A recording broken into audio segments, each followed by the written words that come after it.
Hardcore country Mickie James goes really f***ing hardcore with the virtuosa. Doudrop versus Becky Lynch booked for Royal Rumble. Nikki Almost Super Hero is now a Supervillain. 19 Royal Rumble participants announced with 7 legends and 1 forbidden door opening. And Jade Cargill becomes inaugural TBS Champion.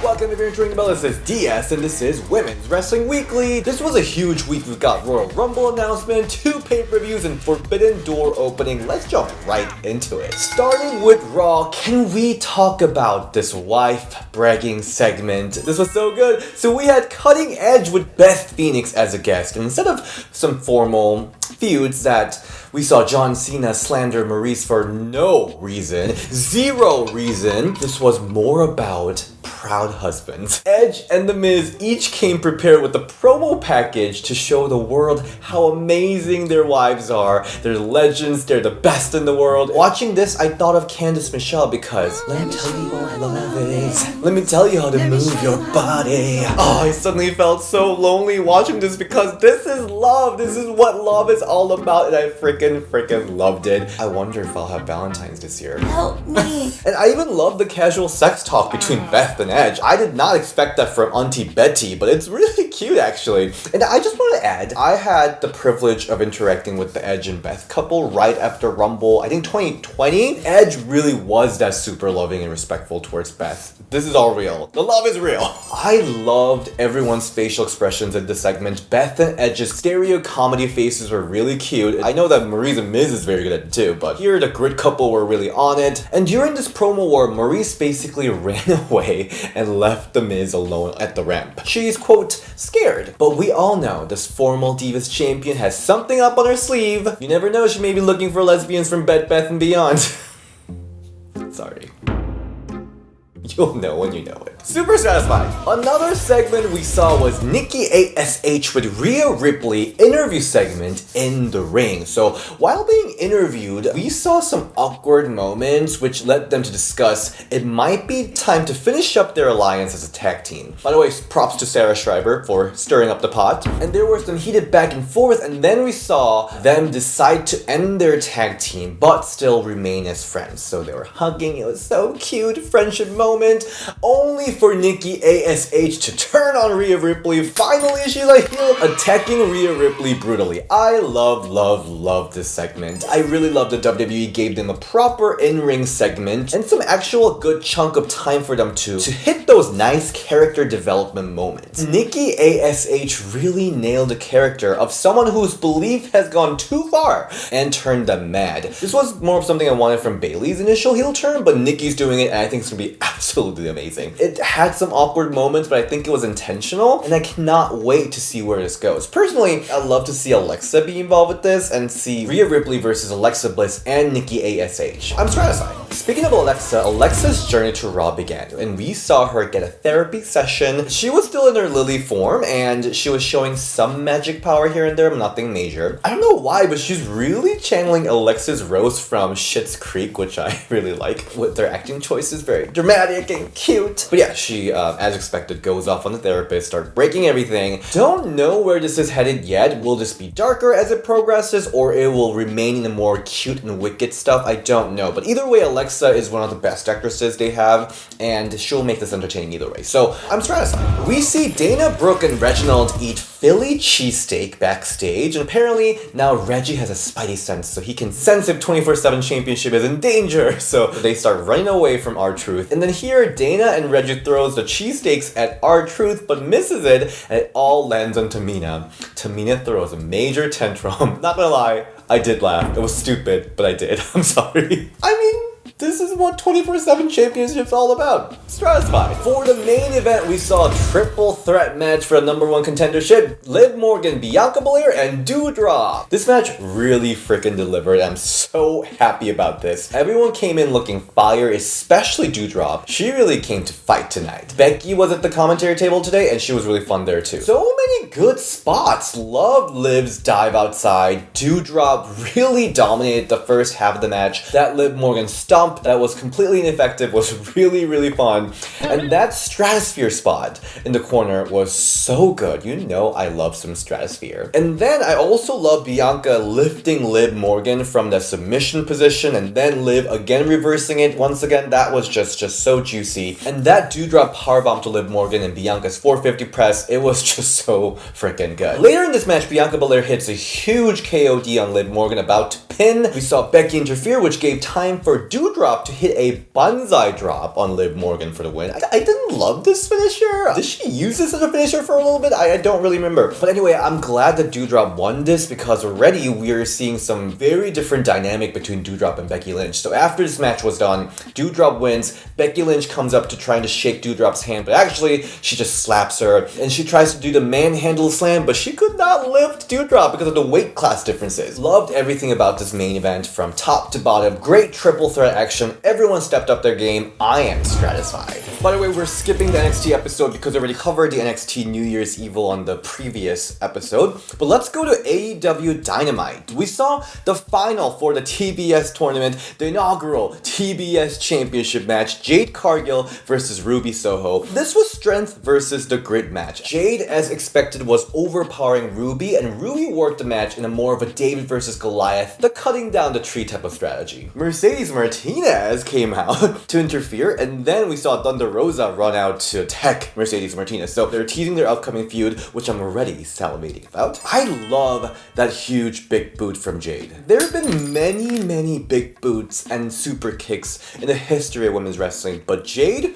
really stands out with hers. And for the finish, we saw Jade and Ruby set up an Avalanche Jaded, which is what Jade calls her Glam Slam, the finisher. And the setup was a bit clunky, I'll say. I think they were trying to go up to the top rope, how like Eve Torres, Beth Phoenix did, but then they decided not to, and then they just did it for the second rope, which still did its job, and Jade Cargill became the inaugural TBS champion. So let's talk about Ruby. I'm a bit worried about her. Obviously, being the finale of TBS tournament is huge, but since the program with Britt ended, I don't think she's been getting the spotlight that she deserves. Even this match, which was the finale of the TBS tournament, didn't fully deliver in ring wise. It wasn't the main event of this show. They had outside interference during this match. So AEW, you gotta give Ruby something.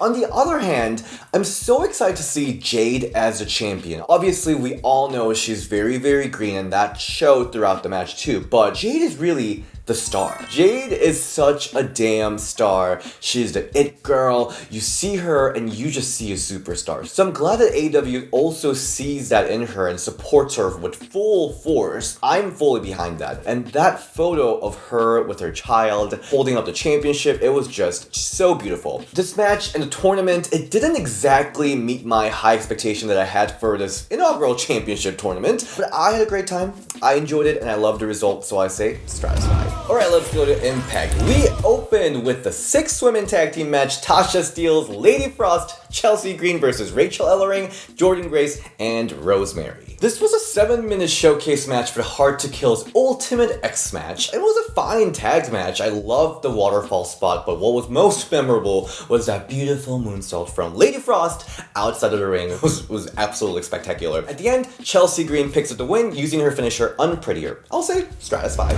And then we saw Masha Samavich's debut match against Sandra Moore. This was her official Impact debut match. She picks up a really quick win in 45 seconds with the Scoop Brainbuster. Short and sweet, did the job, stratified. Third match of the night was Mercedes Martinez versus Deonna Purrazzo. Dun dun dun. Now, this could have been a pay-per-view match of its own, but we have to watch it knowing that this is a go-home show for Hard to Kill. It was a 14-minute long match, but the match was more about showing the new Deonna Purrazzo. The virtuosa left her coat, her elegance, the poise after losing the Knockouts Championship. I love this character development, especially heading into Texas Deathmatch. It just actually worked perfectly with the match. She's focused and she's violent, and this match worked really well to show that character. And Mercedes also understood the assignment, so she didn't get to do much herself in order to help Deonna showcase that character until the end of the match, where we saw a little more from Mercedes. So the ending was interesting because Mercedes Martinez goes really strong. We saw some brutal knees and then that air raid craft finisher, absolutely amazing. But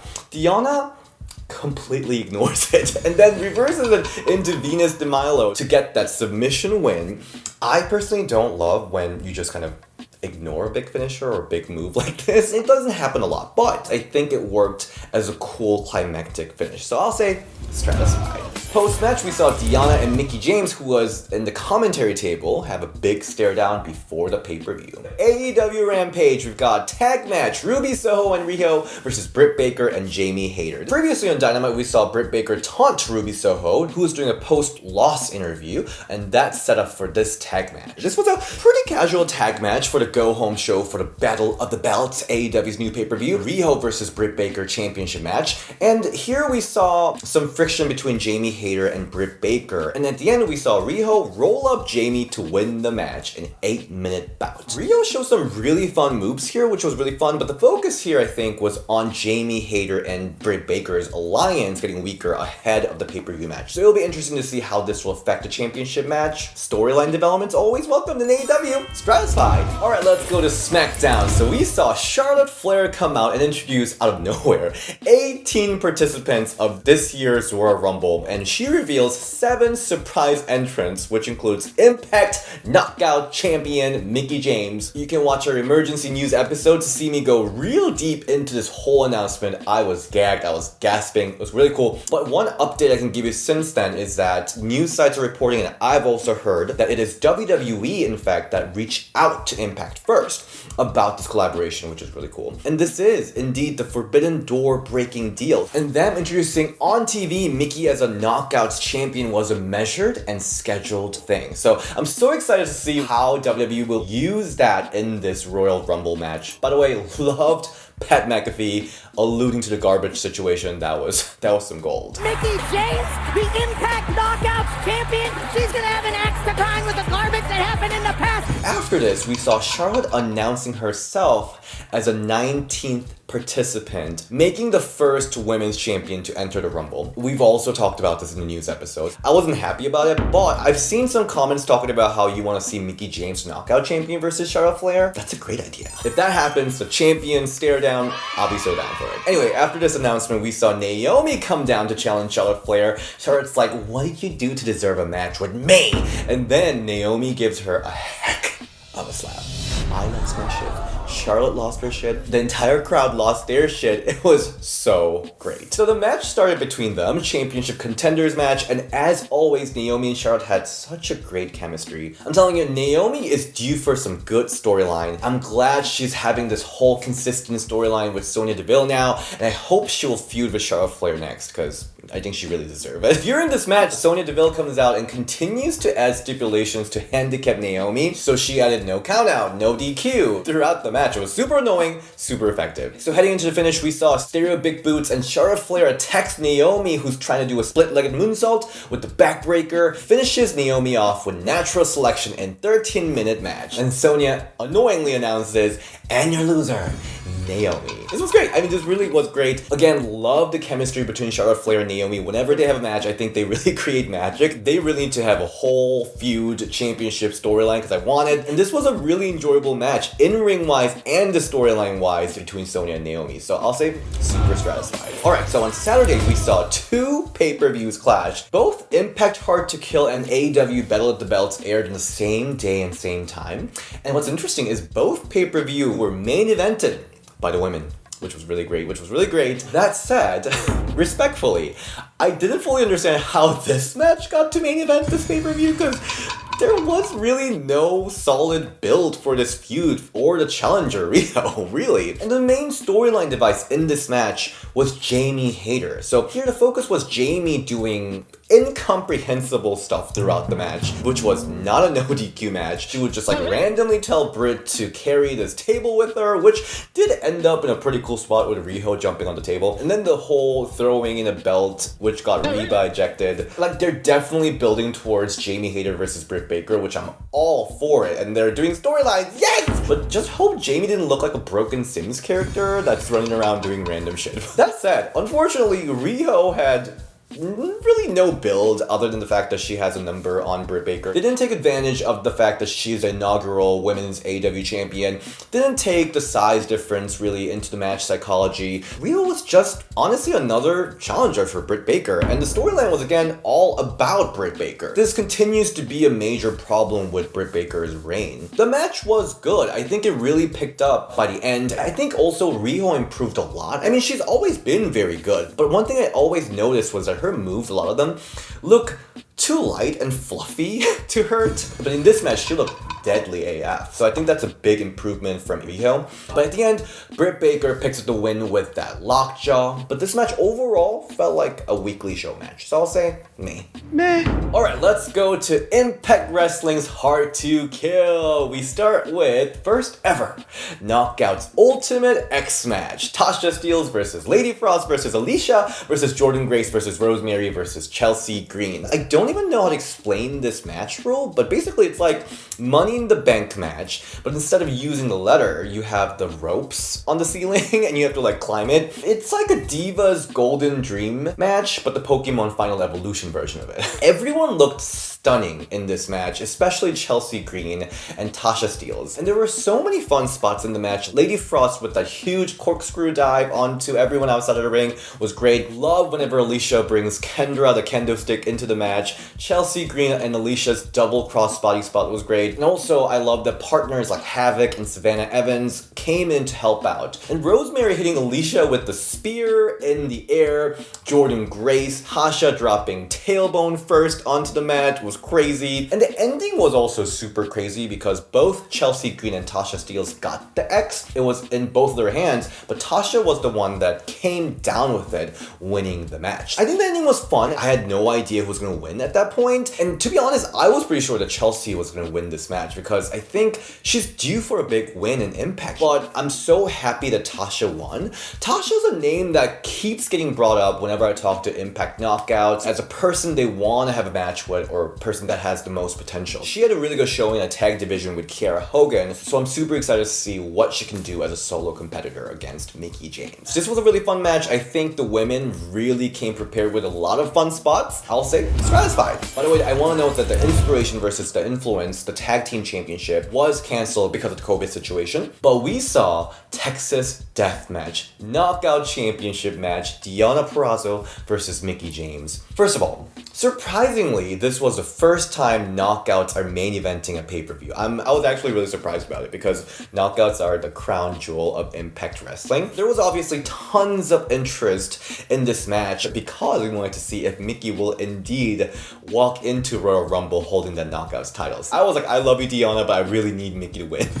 So the Texas Deathmatch rule is that first you do have to get a pin, 1, 2, 3, and then it's like a last women standing match where you have to make sure the opponent should stay down for 10 seconds. It's like even more annoying than last women standing match. So when this match started, Mickie got the pin right away from Deonna, just for the shits and giggles and mind games. And from there, Deonna and Mickie told an incredible story throughout this match from beginning to the end. They were like screaming yous and like holding middle fingers, and they were really not holding back their punches to a point where I'm like, are they okay?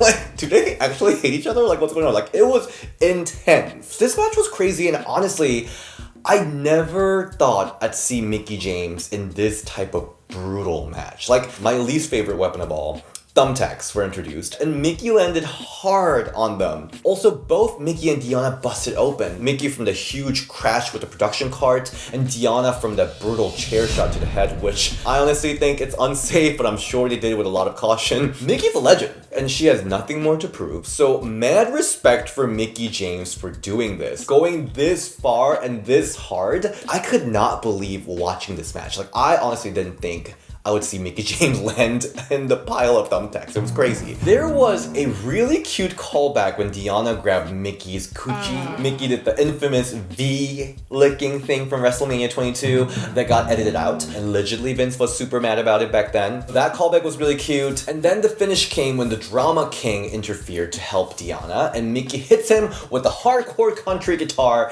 and hits Deonna with the Mickie DT, winning the match. This match was not the prettiest, not gonna lie. The word I've used to describe this match is rough around the edges, super raw, There were like pretty awkward spots here and there, but overall, I think that just adds to the brutal and rough nature of this match. This was a death match.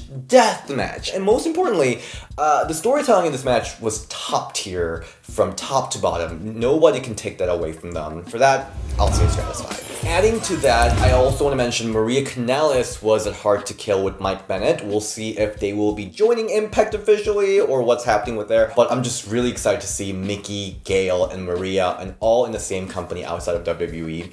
And I also want to mention that Roxy, the ROH Women's Champion, was also at the attendance, at the audience, watching Deonna versus Mickie. Thank you so much for watching this week's review. There were a lot that we covered today, but it was a really juicy week, so I had a good time watching wrestling. I'm really contemplating going to Royal Rumble. I think I really should. So if you're there, let me know in the comment section. Hit me up there. But you can also find me on Instagram at DSShin, on Twitter, ring the bell DS, and I'll see you next time. Bye!